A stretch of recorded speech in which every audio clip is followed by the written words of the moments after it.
Hello all, welcome back to the channel. I'm Alan, this is Alan Reacts. If this is your first time to the channel, let me tell you what I'm going to do. What I tried to do. So this is a first reaction, recommended by you guys on the channel, and it's obviously, as you can see, T for One by Led Zepp. What I'm going to try and do is just tell you my thoughts about the song. Share what I've done some poking around at, because unbeknownst to me, I don't know everything. So I do, when I'm doing a first reaction, I won't listen to the song, but I'll go and poke around on the internet and have a look at tidbits of information, things that I definitely didn't know, and share them in the video, bit by bit. It's a 9-minute song, so I'm going to try not to...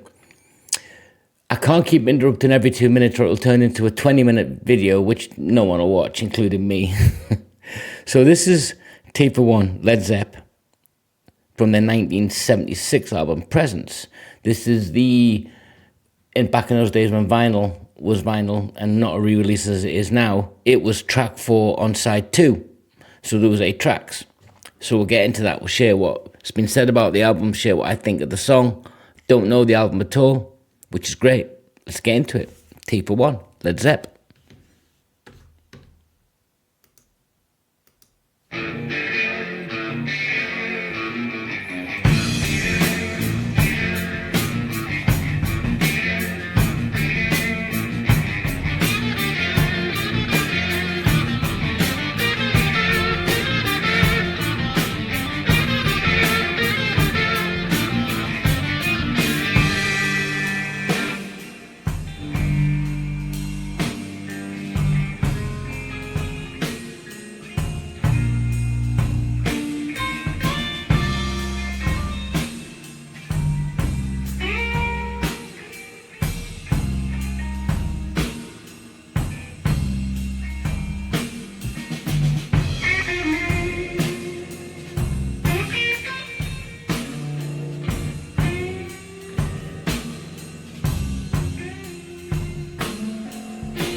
I think I read that this was played with Jimmy played a Fender on this, borrowed tuned by the lead from the Byrds. I forget the guy's name.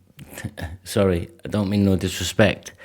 But what an opening. Opens with that pitch of bing, welcome, then drops into that melancholy. Imagine being in a band, right, where you don't know at the time, but you believe in yourselves, or maybe they did by 75, they were going to 68, so this was at the peak of their popularity, as you could suspect. I don't think it's waned, but certainly at the time, world tours. And John Plant had just been involved in a car crash, quite a serious car incident in Rhodes, so this was recorded late 75, and they were going to call this album Thanksgiving, because it was finished and due to be released, and they were like, well, no, we can't do that. But recorded on a Fender, on a Strat. But just that real electric blues, and it's that melancholy. You can hear the melancholy, which correlates with the title of the song, T for One. I already feel like I should have my cup of English tea, which I've got my sweatshirt, English tea, somewhere buried away, because it's summer now, apparently. So yes, that's the album itself. When it was released, 76, recorded in 75. We'll go into what people thought about the album, etc., etc. But I just want to hear some more of this. Stick with me, guys.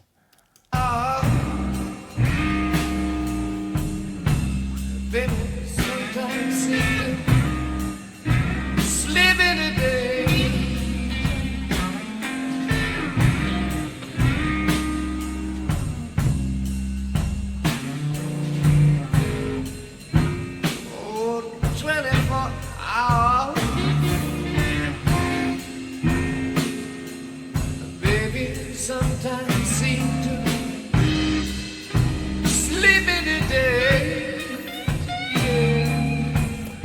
we can poke around the song, but it's just that line, isn't it? Baby, sometimes, how come 24 hours on your own, or you were on your own, but 24 hours feels like it slips into days. Whether that's real or analogous doesn't matter. It's just that feeling of isolation, and it's that blues tone. And we'll come into what some of the critics said about this album. Whether you agree with the critics or not doesn't matter. It's just what they said. That's what I'm sharing. And I don't know the album enough to say, and I'm not skilled enough, guys. I'm just like you, except I had this stupid idea of going on YouTube to share my ideas. And I say stupid with a wry smile, because sometimes I sit and think, whoa, why? What gives you the right to share your opinion? The same as I would if I was having a beer with you at a table. That's all this is. Having a cup of tea around the kitchen table, having a coffee in a coffee shop, or having Thanksgiving dinner, or meeting you at walking along a coast road and saying, oh, I like that t-shirt, or where did you get that from? I don't think my opinion's any better than anyone else's, or I'm just sharing my own insights to the song, so it has that feel of melancholy. It has that feel of blues. It has everything, and you have probably the greatest, or one of the greatest in rock history, certainly up there in the pantheons of drummers and bass ever. So that's kind of cool, and one of the greatest guitarists ever, with one of the greatest lead men ever. So at that time, they must have been thinking, okay, are we invincible? I don't know, but this is so good. So good in terms of how it's got that melancholy, and the lyrics is telling you about isolation so far. Kind of cool.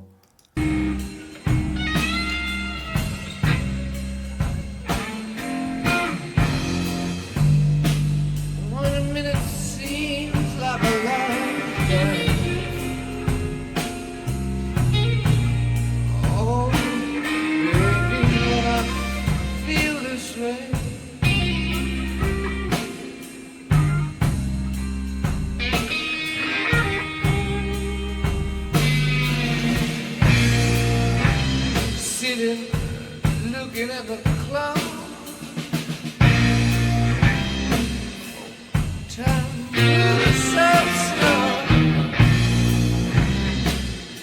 I've been watching for the hands to move until I just can't look no more. I've got 24 hours.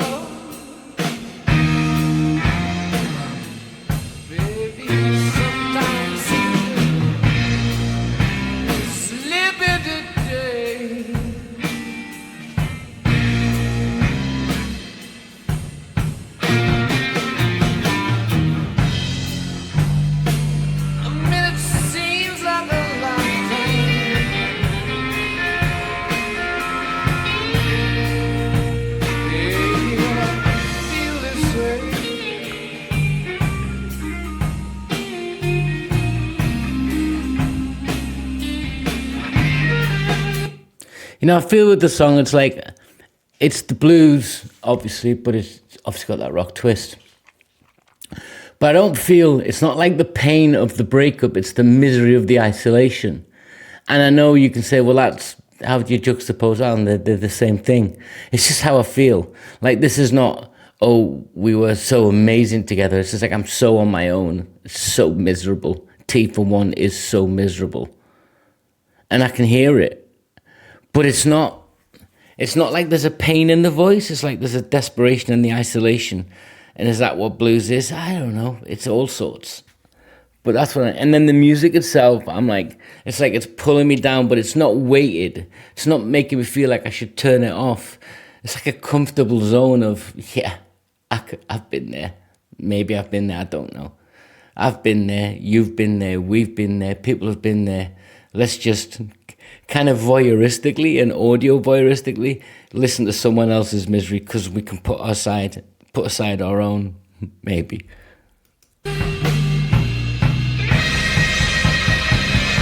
There's the pain.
Sorry, I was just thinking here. So, Robert Plant being involved in a very serious car accident previous to this, recording this album on roads in Greece. Lovely. I've been to Rhodes. Lindos loves it. Been to Lindos a couple of times, and Mykonos and other places. Anyway, enough. And you got to love Greece. But is this also how he was feeling? Because he couldn't come home to recover because of their tax exile status. I think he had to do most of it in Guernsey or Jersey.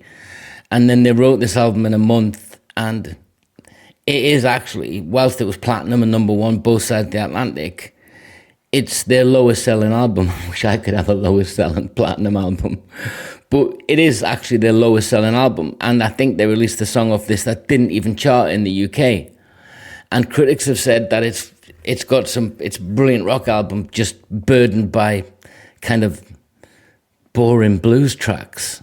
I'm going to have to find out what that means, because this isn't boring to me.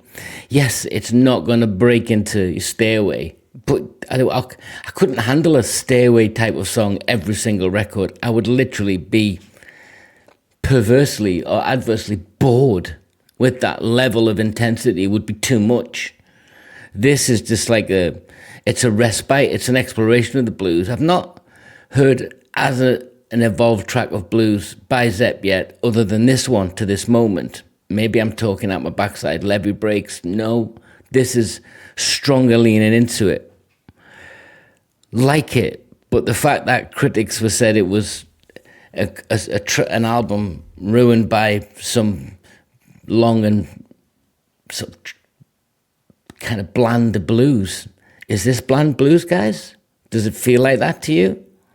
Let's finish it off.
I was kind of thinking in my brain, trying to think about the song there, and it felt like I could be in space. Then I realized that is the feeling. It's the spaciousness. It's allowing each section to have time to breathe for me as a non-musician or a very lowly skilled pretending musician. But it feels like it's grand, but it's not. How do you word this? It allows each section of the song is building. It's a component part of the whole song, but it's allowed to breathe. It's spacious. It's deliberate. I like that. It allows me to enjoy it and sort of be in that moment with the song and the music and the guitar and I can hear, obviously everyone can hear Bonham's drums, the bass line, you can hear it. And the song itself, it fits for me with the mood of the music. I know that's like a stupid thing to say, but that's what I get from it. Tell me if I'm wrong, guys.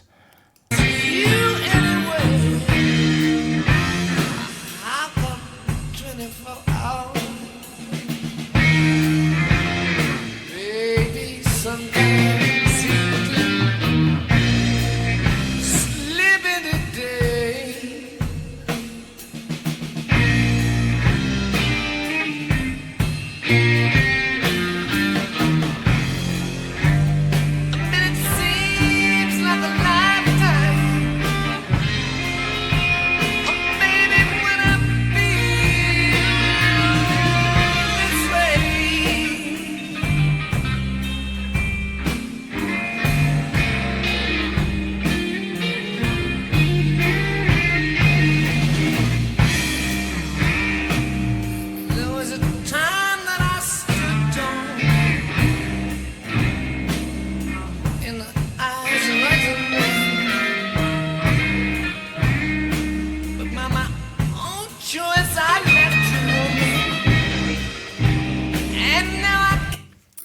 Do you know how I said you couldn't a couple of minutes ago that I couldn't handle the intensity of a stairway every 2 minutes. This, and I said that I've heard some blues, obviously, clearly, but not that kind of evolution, that really exploration of a blues, really solid blues track. So do I have to reverse my position saying this is a hidden gem? Because I don't know enough about Led Zeppelin, I really don't. I've got tracks and I've heard albums, and yes, I know who they are, but to pretend that I know a lot about Led Zeppelin is to pretend that I'm 6'2" and an Adonis. I'm not. I'm 6'1" and an Adonis. But you guys know what I mean. Is this a hidden gem, or have I just been lazy? Or was it just an album that, because it didn't have the super phenomenal, or was it overshadowed by The Song Remains the Same? I've read that. Yeah, that it was overshadowed by that. Is that where I'm coming from? Let me know in the comments, guys. This is important. I'm asking, is this a hidden gem, or have I just something I've not heard before from these guys fully evolved like this?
Oh, there wasn't a blues turnaround to cut it out with. That was a bit abrupt. I wasn't expecting that. So let's wrap this up, guys. A couple of questions I've got for you.